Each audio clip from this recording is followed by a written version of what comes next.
Bom dia, sexto ano, bom dia, professores, alunos e todos que estão nos acompanhando em nossa última aula de eletivas. E hoje é um momento aí que nós fecharemos com chave de ouro. Aguenta aí que, vocês vão descobrir o porquê. O título de nossa aula de hoje é Visitando o Zoo e Vice-Versa. E estará conosco aqui o nosso incrível professor Antônio. Obrigado, bom dia, obrigado pelo incrível, né? Obrigado, bom dia a todos, bom dia aí aos alunos, aos professores, né, e a todos que irão acompanhar essa aula de eletivas aí, que sempre me agrada quando o Anderson me convida para ser, né, o moderador dele. Então não esqueça que nós temos um convidado hoje, né, que o professor Anderson vai apresentar para vocês, e nós estamos aqui acompanhando o chat para perguntas, então participem bem aí do chat, tá certo, Anderson? Certíssimo. Ó, galera, não hesitem em mandar as perguntas de vocês. Então, qual que é o objetivo de hoje? Dialogar e refletir sobre a importância dos zoológicos para a biodiversidade, preservação e proteção ao meio ambiente. As habilidades, competência, empatia, cidadania e colaboração. E só uma retomada do que nós já vimos ao longo da eletiva. Nós começamos falando sobre a grande extinção em massa, que pode estar acontecendo agora diante de nossos olhos, e vimos o que são os indicadores de preservação de espécies utilizados pela IUCN, que é aquele negócio lá quando você vê uma espécie. Essa espécie aí está ameaçada de extinção, essa espécie aí não corre perigo. Tem a ver com esse indicador aí da IUCN. Depois, conversamos sobre inteligência animal e descobrimos que não podemos medir a inteligência dos animais seguindo simplesmente nossa própria visão de inteligência, mas sim segundo as necessidades do próprio animal. Você não vai poder falar assim, um peixe não é inteligente porque ele não consegue subir em árvore. Por quê? O peixe não precisa subir em árvore. E depois nós vimos a importância das florestas para a nossa existência, comentando também sobre os rios voadores, que são os responsáveis por termos chuvas aqui em nossa região. E em seguida, observamos como lobos mudam os rios com aquele documentário incrível que depois foi colocado aí na tarefa de vocês, e percebemos como é difícil prever os impactos que mudanças no meio ambiente podem causar por causa das cascatas tróficas, né? Uma espécie vai influenciando a outra. Vimos a importância de preservarmos os oceanos e seus maiores problemas. Poluição, aí a gente lembra das ilhas de lixo, o aquecimento, a acidificação e a caça que nós comentamos aí através das baleias. E depois nós falamos sobre a desertificação e seus impactos na vida do planeta, principalmente pensando aí nas pessoas mesmo, porque a gente tem regiões do Brasil que passam por esse processo. E finalizamos falando sobre a importância de termos atenção às leis ambientais, aos impactos que elas têm em nossa vida. E percebemos como alguns dos grandes nomes do agronegócio estão colocando nosso futuro em perigo devido à ganância. E depois criamos nosso jogo de tabuleiro para exercitarmos de forma lúdica nossa pegada ecológica. E agora, hoje, nós iremos receber então o Bruno Henrique Aranda, que trabalha na Fundação Parque Zoológico de São Paulo como coordenador do Núcleo de Desenvolvimento de Produtos e Atividades Especiais, para um bate-papo.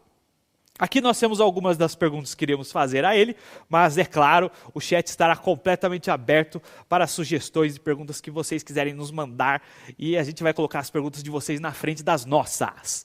Então, Bruno, seja muito bem-vindo, um imenso prazer estar aqui com você hoje, e muito obrigado por ter aceitado aí o nosso convite.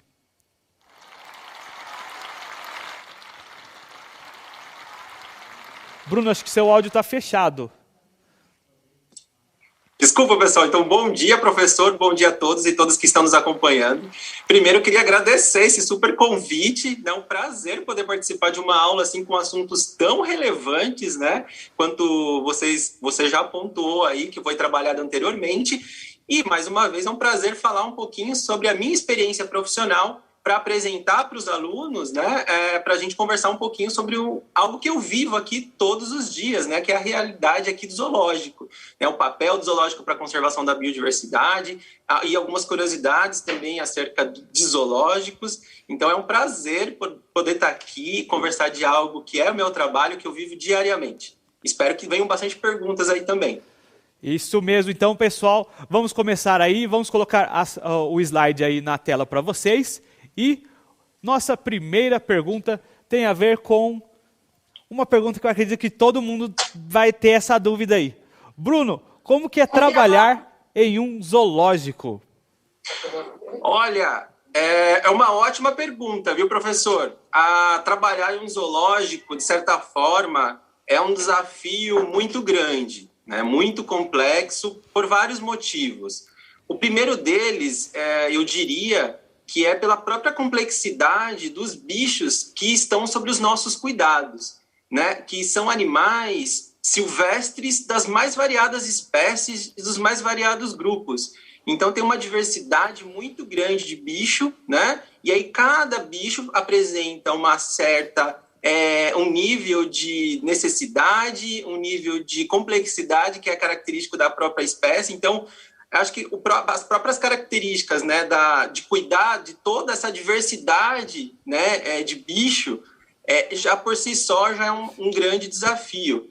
E aí, todos os trabalhos, para que esse trabalho seja bem feito, tem que ser feito em equipe, em conjunto. Então, é um desafio que não dá para ser feito sozinho, tem que ter a contribuição, a participação de muita gente. Então, já é um trabalho que eu considero complexo por essa natureza, mas de extremo prazer no sentido de realização profissional, porque eu sou biólogo de formação e fico muito feliz em poder contribuir da minha maneira para tentar reverter, né, em última instância, as ameaças para algumas espécies, né, para a nossa biodiversidade.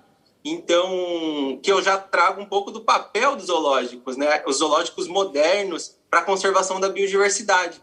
Então, os zoológicos eles atuam como grandes centros hoje de conservação para tentar mitigar e reverter algumas ameaças, principalmente para algumas espécies que são ameaçadas de extinção. Inclusive, eu já vi que o senhor citou o órgão lá, a IUCN, né? Os alunos já viram falar sobre essa instituição internacional de extrema relevância que nos, de certa forma, fornecem esses dados também dos níveis, dos graus de ameaças das espécies que, de certa forma, nos baseiam para a gente tomar algumas decisões, não só aqui no zoológico, mas em esfera, assim, global, até em medidas públicas. Então, acho que, em resumo, né, o trabalho do zoo é um trabalho complexo, porque envolve diferentes atores da sociedade, diferentes espécies e um desafio operacional muito grande. Muito obrigado. Parece que o professor Antônio já tem alguma pergunta aqui no chat. Então, Isso vamos aí. lá.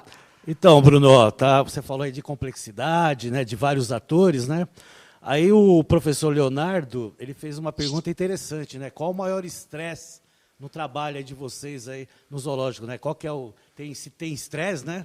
E qual é, né, o maior estresse aí que vocês têm aí para trabalhar? Olha, acho que o maior estresse, assim, para a gente profissional, essa é a pergunta? Isso aí. Ele fala assim, qual o maior estresse enfrentado pelo trabalhador do zoológico, né? Num contexto geral, né? Eu acho que, eu não diria que o estresse, acho que nesse sentido negativo, eu acho que toda atividade tem, né? Acho que a gente tem que saber lidar. Mas eu não diria que é uma atividade tão estressante.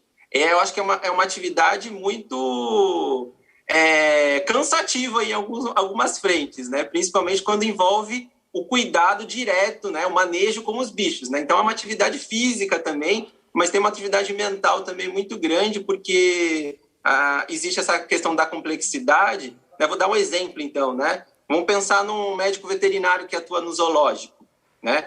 No mesmo dia, ele pode atender uma pererequinha e depois do almoço ele atende um rinoceronte. Então, você tem uma dinâmica de trabalho muito intensa e muito diferente de outras realidades. Então, eu acho que nesse sentido de estresse negativo, eu, pelo menos, não sofro muito, né? É um prazer, na verdade, poder trabalhar aqui diariamente. Então, eu não sei, no meu ponto de vista, eu não considero muito estressante. Beleza, até o professor Leonardo até agradeceu a sua resposta, né? E é verdade mesmo, né? Quando a gente trabalha por prazer, né? Dificilmente, né, acontece estresse. Acontece o que você falou, né, Bruno? Cansaço, né? Cansaço, complexidade e tal. Ó, agora, o Leonardo, o outro professor Leonardo perguntou, né? Qual a principal lei ambiental que protege os animais no zoológico e nas áreas abertas, sendo achada em extinção, fora do mesmo? Né, que é um professor Leonardo de Geografia, né, meu colega de disciplina. Se eu entendi bem, obrigado pela pergunta. Professor Leonardo, assim, existe uma legislação aqui em nível federal, né, que de certa forma norteia, né, uma legislação, acho que se eu não me engano, de 2012, que regulamenta o que é zoológico, né? E quando eu falo zoológico, também considera aquários, né? Então, zoológicos e aquários é a mesma tipologia, né? Sobre cuidados humanos, animais sobre cuidados humanos. Então, existe uma normativa do IBAMA, então, que rege o funcionamento do zoológico. Então, essa normativa ela vai trazer elementos como, por exemplo, qual a metragem mínima de um recinto para cada determinada espécie, qual é a quantidade de bichos naquele recinto, qual é o tipo de substrato ou os tipos de substratos que devem ter naquele ambiente, né? O quadro funcional pelo tamanho do zoológico. Então, por exemplo, quantos...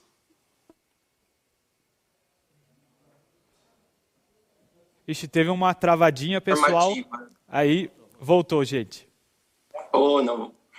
Eu vou retornar, então. Então, existe essa legislação para o funcionamento do zoológico, tá? E a questão, acho que, de legislações, né, ambientais que tentam resguardar a fauna, né, e a biodiversidade como um todo, existem várias, né? Tanto em aspecto federal, quanto estadual e municipal. E também leis específicas para biomas. Inclusive, por exemplo, vou citar aqui o bioma na qual eu estou inserido, né? A região aqui de São Paulo, o bioma da Mata Atlântica. Então, existem leis, a lei, inclusive, da Mata Atlântica. Então, aí vai ter uma série de leis. As legislações brasileiras, eu acho que, nesse sentido, ambientais, elas são bem elaboradas, né? Eu acho que para tentar resguardar a conservação da biodiversidade. O que talvez falte, em alguns casos, seja um nível de fiscalização, enfim, tudo mais. Mas as legislações, elas existem. Inclusive, são usadas, inclusive, como modelos para outros países, algumas questões de legislação ambiental aqui no país. Legal, muito legal. Bom. Até porque, né, para quem conhece a região do zoológico, né, ela tem um ambiente bem verde, né? Tem o Simba Safari do lado, né? Até morei próximo lá, né? Até o câmera aqui, o Alex está concordando, né? Porque ele diz que gosta de ir no zoológico e vai todo ano lá, né, para visitar. Interessante isso. Então, só para colocar aqui que realmente o pessoal gosta de visitar, né? Sim. Tem outra pergunta aqui do professor Salvador, Bruno, que ele fala, interessante o que ele fala aqui. Como atuar como veterinária, né, em veterinária em meio a tamanha diversidade?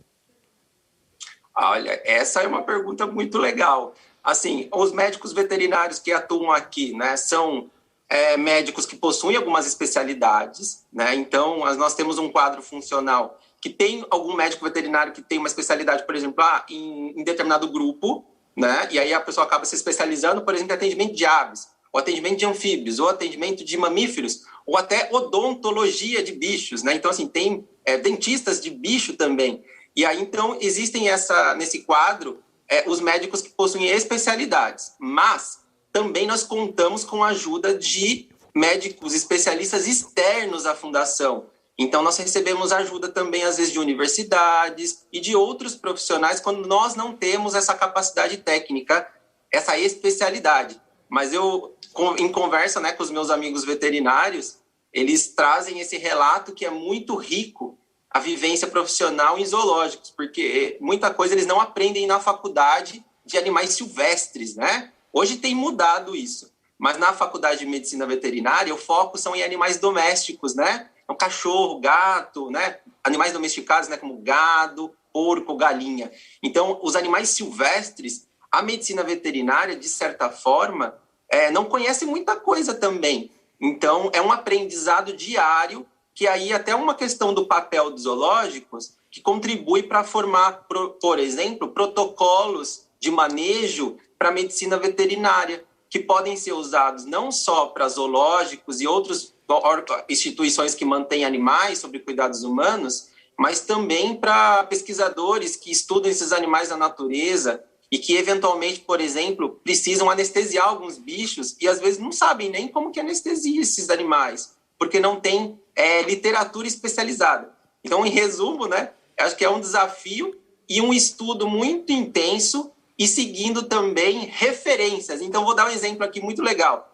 Às vezes, nós temos aqui bicho que não tem publicação na literatura sobre anatomia, fisiologia dessa espécie. E aí, o que os médicos veterinários têm que fazer?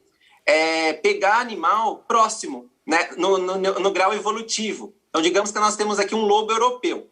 E aí, tem algumas informações que para essa espécie não existe ainda, né? E aí, qual bicho que a gente vai tentar pegar que é mais próximo no nível de parentesco? Um cachorro doméstico. E aí, isso tem bastante informação. Então, a gente sempre tenta trabalhar também com comparações e adaptações do que a gente já conhece na literatura para os animais silvestres. Então, essa é uma questão que é muito frequente aqui também no zoológico. Bruno, muito obrigado. Tem várias pessoas aqui elogiando e falando que como está sendo muito boa essa aula. Eu gostaria de fazer uma pergunta relacionada a essa questão do papel do zoológico, porque um dos objetivos dessa aula seria desmistificar essa ideia de que o zoológico é um espaço feito para a exposição de animais para os seres humanos. Então, qual seria a importância dos zoológicos, o papel dos zoológicos frente a essa questão assim de preservação, biodiversidade e a importância de termos um espaço assim e não falar assim, o fim do zoológico seria algo ideal porque as pessoas vão lá no zoológico para ver os animais presos e é isso. Então, qual que é a importância dos zoológicos frente a essa questão de preservação e biodiversidade? Ótimo, eu acho que é uma ótima pergunta, super relevante, inclusive. Eu já começo assim, fazendo um panorama histórico bem rápido. Muitas pessoas têm essa ideia de que zoológico é simplesmente exposição de animais pela própria história dos zoológicos, né? Zoológicos já existem há milhares de anos. É claro que não da mesma forma, mas essa questão de colecionar animais já vem de milhares de anos atrás, né? De registros históricos de diversas civilizações. Hoje, o que nós chamamos de zoológico é algo totalmente diferente do que dá origem a essas instituições.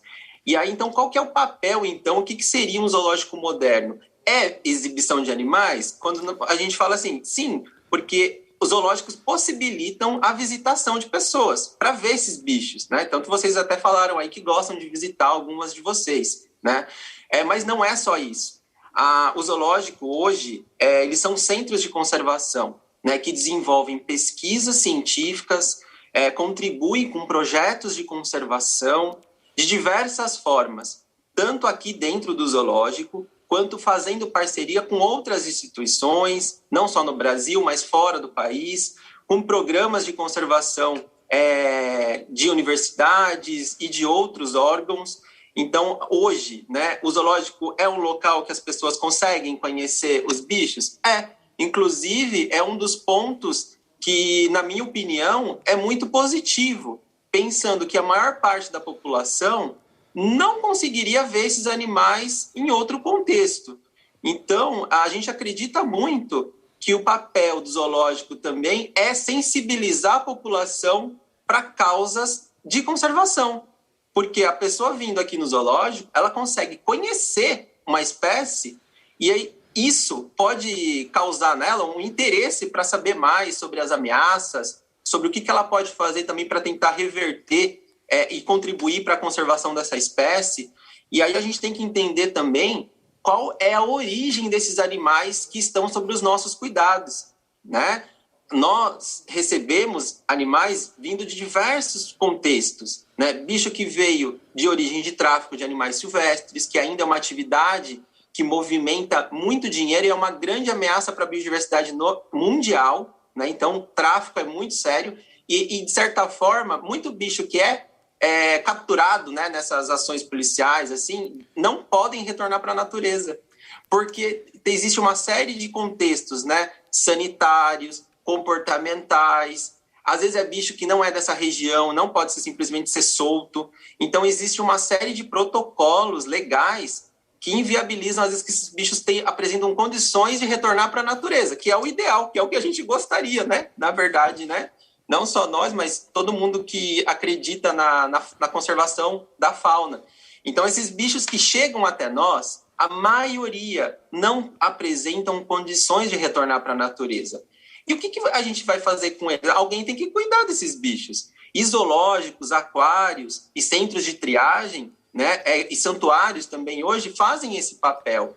Então, alguém tem que fazer essa gestão e tentar garantir ao máximo a qualidade de vida para esses bichos que não apresentam condições de retornar para a natureza. Né? Então, isso eu diria que é um dos grandes papéis do zoo e contribuir para a pesquisa, igual eu mencionei. Muita coisa sobre bicho silvestre, né, a gente não conhece como ciência. E estudar esses animais, né, em zoológicos e aquários fornecem informações muito úteis, que podem ser aplicadas em diferentes contextos, inclusive na própria conservação dessas espécies. Porque, para alguns bichos, a gente sabe muita coisa, né? Ciclo reprodutivo, período fértil, o que aquele bicho come. Mas, para muitas espécies, a gente não sabe quase nada. E aí, como que a gente fica sabendo disso? Fazendo estudo ao longo de muitos anos. E aí, isso tem que ser feito de diversas frentes. Então, a zoológico possibilita que a gente tenha acesso a essas informações de diferentes formas. Então, a gente fala, a gente quer reproduzir esses bichos para um bicho ameaçado, né, por exemplo, que é um grande papel de zoo, a gente contribuir para criar protocolo de reprodução, porque muita espécie não é simples a reprodução, né? Tem espécie que se reproduz com facilidade, tem espécie que não é bem assim. Então, a gente tem que estudar para tentar criar protocolos para que a própria espécie se reproduza, né? Isso de diferentes formas. E aí, pensando assim, em uma espécie muito ameaçada, vou citar um exemplo, os micos-leões, né? Espécie da Mata Atlântica, que é endêmica, né? Só existe nesse bioma, extremamente ameaçadas as populações desses bichos. Se não fossem projetos de reprodução, de conservação também em cativeiro, é bem provável que os micos, né, ao longo dessas últimas décadas, já não existissem mais. Né? Então, por diferentes ameaças, né? Perda de hábitat, né, das florestas, tráfico, né, que as pessoas coletam esses animais. E então, é um exemplo, né? A gente consegue contribuir reproduzindo populações geneticamente saudáveis para que, eventualmente, quando a gente precise, né, a gente como espécie, né, reintroduzir uma espécie porque ela já está muito ameaçada em determinada região, exista ainda essa população que seja viável, né? Então, é um papel muito forte de zoos que nós chamamos de população backup, contribuir para reproduzir espécies ameaçadas de extinção para que, num futuro que seja necessário reintroduzi-las na natureza, existam essa população geneticamente saudável. A zoológico faz isso sozinho? Não. Existem muitas parcerias. São projetos simples de ser feito? Não. A reintrodução desses bichos na natureza demandam anos de pesquisas, demandam, inclusive, às vezes, implementação de legislação específica, como criação de unidades de conservação. Porque não adianta nada os pesquisadores, por exemplo, reproduzirem determinada espécie e depois soltarem numa área que essa área está sofrendo desmatamento, por exemplo.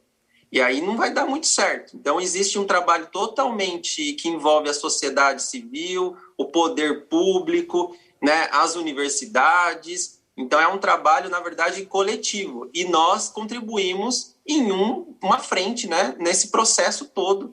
Por isso que eu menciono que é um trabalho coletivo e complexo. Porque a conservação das espécies não é algo simples, como muita gente imagina. Não é só reproduzir os bichos e soltar eles.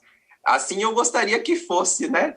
Mas, infelizmente, é muito, muito mais complexo que isso. Tá? Não sei se eu respondi a pergunta, professor. Com certeza, com certeza. Bruno, a gente agradece imensamente a sua participação. Os professores aqui no chat também estão dizendo excelente aula, muito legal a participação do Bruno. Está sendo uma aula incrível. Então, a gente agradece demais a sua participação. Professor Antônio também, muito obrigado por estar conosco. Aqui, ó, salva de palmas. Então, muito obrigado e Nos vemos na próxima aula sim, porque o Bruno estará conosco daqui a pouco. Não esqueçam de avaliar a nossa aula. E Bruno, muito obrigado por dispor aí do seu tempo para estar conosco. Eu que agradeço e estou ansioso para a próxima aula. Obrigado, gente. Então, quem quiser acompanhar a continuação de nossa conversa, estaremos na aula de eletiva do 7º ano. Até lá. Tchau, tchau e muito obrigado.